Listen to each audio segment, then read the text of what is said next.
Hello, this is John speaking with his voice. This is Paul here. I'm George Harrison. Hello, Ringo here. This is Michael Stipe of REM. Hey, I'm Sarah McLachlan. This is Michelle Malone from the Hot Toddies. This is David Arkenstone. You're listening to the Sounds of Christmas podcast. Welcome to the Sounds of Christmas podcast. Hi, I'm Ken Kessler.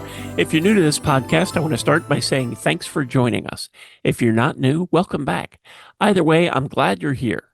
Now, to avoid any confusion, I want to start off by saying there won't be any music played here. This is a place for conversation. I'll talk about Christmas music and some related topics, sometimes by myself and sometimes with guests. If you're looking for music, just go to soundsofchristmas.com and click on the tree or the player on the front page or on the Listen Now page. We play the best variety of Christmas music all year long. Well, except in October, when we play the best variety of Halloween music. I've talked about fan club releases before in an episode devoted to the Beatles' annual Christmas records. I don't think they were the first to send special things to members of their fan clubs, but they may be the most well-known. In case you missed that episode and you don't know, the Beatles recorded special Christmas messages and sent them to members of their fan club from 1963 through 1969. These weren't songs. They began as the Beatles simply chatting about the previous year, wishing their fans a Merry Christmas. They were sweet and silly, and mostly the Beatles just being the Beatles. They slowly evolved into skits and experimentation with sound effects and different types of recording. The last couple of their Christmas messages were recorded separately rather than all together as a group, and they don't really have the heart of the early ones, but they were still nice gifts to those lucky enough to have gotten them. Many singers and bands have taken this page out of the Beatles book and sent their fan club special recordings.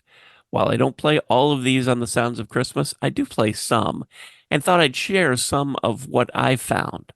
This is certainly not all of the special Christmas releases artists have sent to fans, but it's a good list and nice to see some have continued this tradition, putting their own spin on it, whether recording something silly or special seasonal songs or something else entirely, maybe a mix of all of it. I've tried to be as thorough as I could with these, but by the nature of their rarity, it's quite possible I've missed something or gotten something wrong, and I apologize in advance. I'd like to start off with the band REM. In December of 1988, members of their fan club were treated to a vinyl single featuring the band's take on Parade of the Wooden Soldiers on one side and a cover of the song See No Evil, originally by the band Television, on the other. In a lot of ways, this was indicative of what would follow from REM and their fan club singles.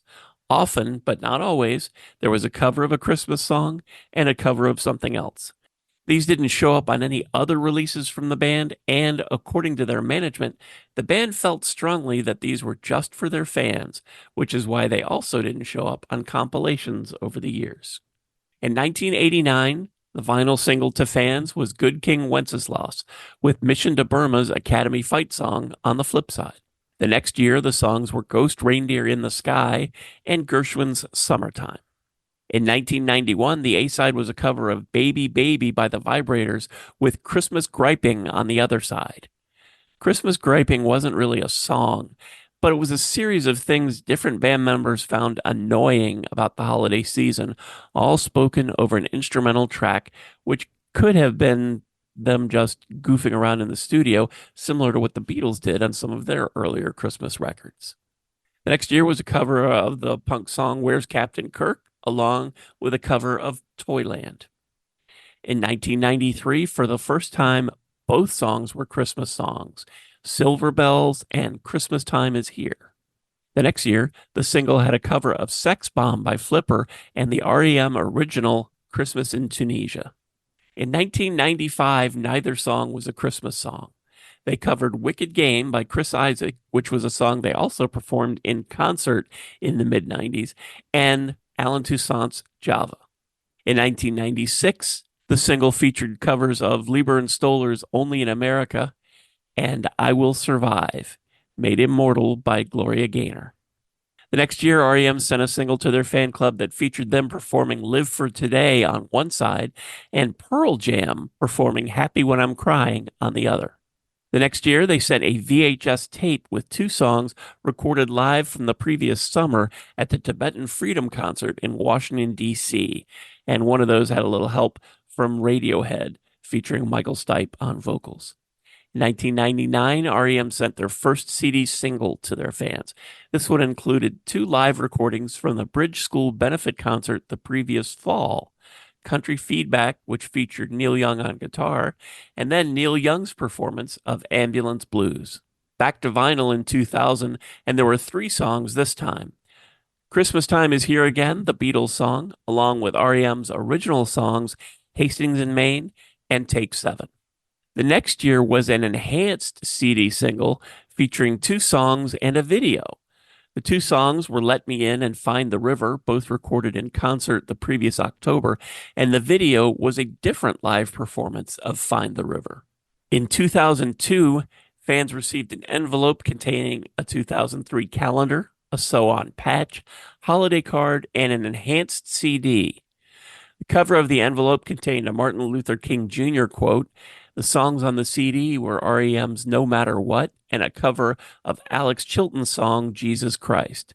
The video on the CD was of Michael Stipe reading from a Martin Luther King Jr. book, which included the quote that was on the cover. The next year, the fan club CD contained 2 songs, Country Feedback and It's the End of the World as We Know It, both recorded in concert at Red Rocks the previous fall. In 2004, there was another pair of live recordings, I Wanted to Be Wrong and She Just Wants to Be, both recorded at St. James Church in London. In 2005, fans received a DVD which contained 2 live performances, Turn You Inside Out and The Great Beyond. The next year, fans got a CD with 4 songs. The first 2 were live performances by REM. The other 2 songs were from Tin Cup Prophet and The Observatory. In 2007, fans finally got another Christmas song. This CD featured REM covering Slade's Merry Christmas, Everybody, along with their original song, Magnetic North. The next year, fans got a DVD with 3 live performances, Living Well is the Best Revenge, Let Me In, and Just a Touch. Another Christmas song in 2009. This time around, the CD included a cover of Santa Baby, sung by Mike Mills instead of Michael Stipe, and a cover of Crazy Like a Fox, performed by Mike Mills and Bill Berry. In 2010, the CD featured another Christmas song, a cover of Christmas Baby Please Come Home, along with an instrumental mix of 3 songs that would appear on their next album. Shortly after announcing their breakup the next year, REM suspended the fan club and promised one more holiday single. That one included live performances of Perfect Circle and Life and How to Live It. I wanted to start with REM because they had a lot of fan club singles, and I don't know if it was the most Christmas songs, but it was a lot of them. All of them didn't have Christmas music, but there were still a dozen, and many of those you hear on The Sounds of Christmas. Now, since one of REM's singles featured Pearl Jam, I wanted to take a look at their fan club singles next. Pearl Jam first released a CD single to their fan club in 1991. That one included Let Me Sleep Christmas Time. The 1992 single was called Who Killed Rudolph, but it didn't include any Christmas music. While they continued sending out annual singles to their fan club, there wasn't another one to feature Christmas music for 10 years. In 2002, that single included the song Don't Believe in Christmas. 2 years later, the fan club single included a pretty faithful cover of Someday at Christmas. In 2007, the fan club single included the original track Santa God and an instrumental take on Jingle Bells. And that's really it for Pearl Jam. In 2018, they announced they were no longer recording the fan club singles, and what they had recorded were finally released en masse to streaming sites all over. Next, the Bare Naked Ladies. You're probably already familiar with their duet with Sarah McLachlan on God Rest Ye Merry Gentlemen. You might even know about their Christmas album, Bare Naked for the Holidays, which got the deluxe treatment just a few years ago. In 1997, members of the Bare Naked Ladies fan club started receiving annual CDs. The first was called The Ladies' Room, Volume 1. This included an early version of God Rest Ye Merry Gentlemen without Sarah McLachlan. Now, as far as I can tell, There were 8 Ladies' Room CDs that were sent out from 1997 to 2004. The next one to have a Christmas song on it was in 1999. That was volume 3 of the Ladies' Room, and it had the track It's Christmas Time, Oh Yeah. In 2002, volume 6 had a live version of Do They Know It's Christmas. The final volume, number 8, which went out to the Bare Naked Ladies fan club in 2004, included short versions of Holly Jolly Christmas and We Wish You a Merry Christmas. All of the Christmas songs on the Ladies' Room CDs, except for the last 2, appeared in different versions on their Christmas album. Now, around this same time, Sarah McLachlan, who I just mentioned, was also sending out fan club CDs. Her series was called Murmurs, and the first of 8 volumes came out in 1995. That one was a mix of music and interviews, but no Christmas music. Volume 6 was the first and only edition of Murmurs to actually contain Christmas music. This one featured a version of Silent Night that's much different than the one she recorded for her first Christmas album, Winter Song. The CD also featured a video of Silent Night. And that's really it for her. Going across the Atlantic to the UK for the band Marillion. They're up next, and they put out a lot of Christmas music for their fans. The first CD that they sent out to members of their fan club was in 1998, and it included a version of We Wish You a Merry Christmas. Most of their fan club releases included a Christmas message from the band, along with a series of songs, many from live performances, and most of these releases were well over 30 minutes in length. As with the previously mentioned artist, not all of the fan club releases included Christmas songs, but it was a lot of rare stuff sent out to their fans.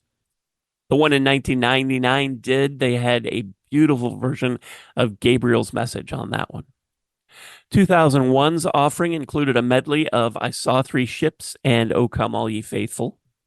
And the next year's release featured a cover of Lonely This Christmas, originally by the band Mud. The release in 2003 included a cover of Stop the Cavalry and their own song Season's End, which begins on this CD with O Come, Emmanuel. This fan club CD also included Gabriel's Message, Silent Night, and the 12 Days of Christmas. It was another 4 years before Marillion's fan club CD had a Christmas-related song on it again, and that was in 2007, and it featured their take on Let It Snow. The next year, they offered up a 6-minute version of the Beach Boys' Little Saint Nick, as well as a 20-minute take on Dylan Thomas's A Child's Christmas in Wales. Marillion switched to DVDs in 2009, and the DVD in 2012 included a 6-minute version of Let It Snow. In 2014, Marillion offered up a CD called A Collection of Recycled Gifts, which included all their previous Christmas songs and a new cover of John and Yoko's Happy Christmas, War is Over. In 2015, Marillion sent CDs once again to their fan club, and that year's release included Happy Christmas, War is Over, along with a cover of Mel Torme's The Christmas Song. In 2020, they sent out a 2-song CD, including covers of All I Want for Christmas Is You and Have Yourself a Merry Little Christmas. In 2021, they re-released their collection of Recycled Gifts albums, making it an extended version and including the additional tracks The Carol of the Bells, All I Want for Christmas Is You, Have Yourself a Merry Little Christmas, and A Child's Christmas in Wales. And in 2023, the CD included a cover of I Believe in Father Christmas. Phew. I think that's about 17 Christmas songs that were sent out to fan club members over the years, along with lots of hours of rare and live performances. And now, for something completely different, ladies and gentlemen, the Bangles. The Bangles sent out their first Christmas offering to fans on a cassette tape in 1983.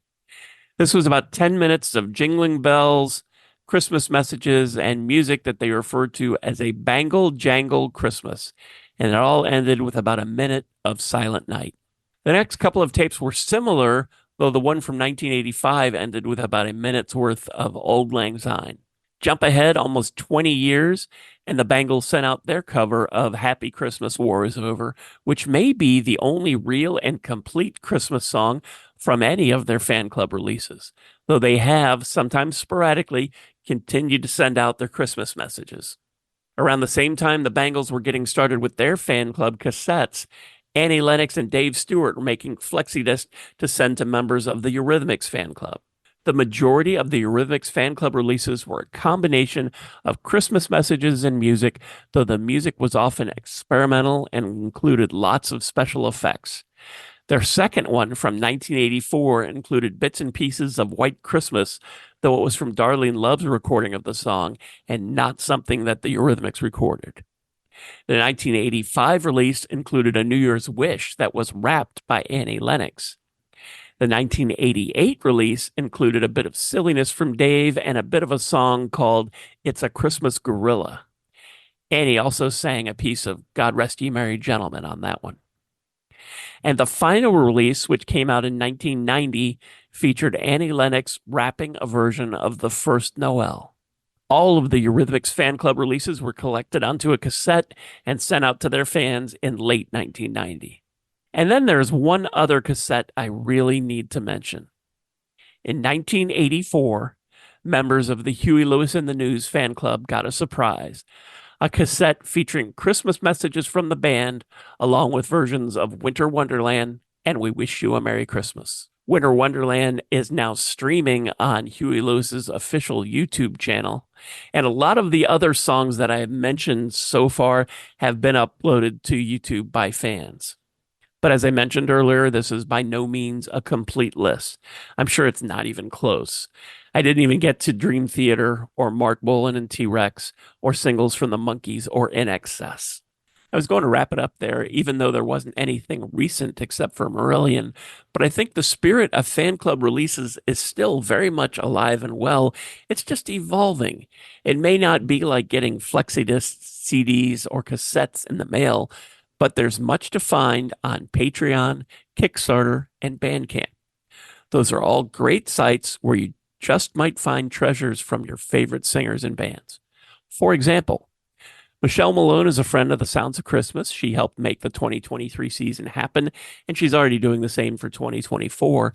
While she was promoting Toddy Time this past season, her newly released Christmas album with the Hot Toddies, fans can find another Christmas album on her website. And not only that, but she has a new non-Christmas album on the way in a couple months, and her fans on Patreon will get first crack at that one. Michelle also has a bunch of other cool stuff on her website for fans, including special releases, colored vinyl, t-shirts, and so much more, including an opportunity to sing with Michelle.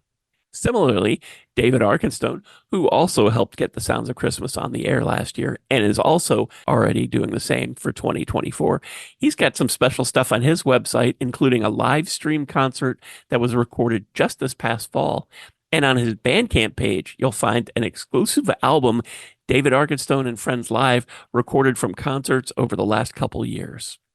I encourage you to go directly to those artists whose music has touched you. Buy stuff directly from them, and you just might find Christmas music that you didn't even know existed. Thanks so much for listening, helping me share some Christmas spirit, and for continuing to support the Sounds of Christmas station and podcast. I already told you how to listen to the station, and you're already listening to the podcast, so my work here is just about done. All of our episodes are available on the Sounds of Christmas website. Just click the podcast tab. And we also have a Linktree page, which I'll put down in the show notes, so you can find us on your favorite streaming site. Click on over, subscribe, and you'll never miss another episode. If you have comments or suggestions on this episode, previous episodes, or the Sounds of Christmas station, feel free to reach out to me on social media or through the website. Thanks again, and may you always believe in Santa Claus.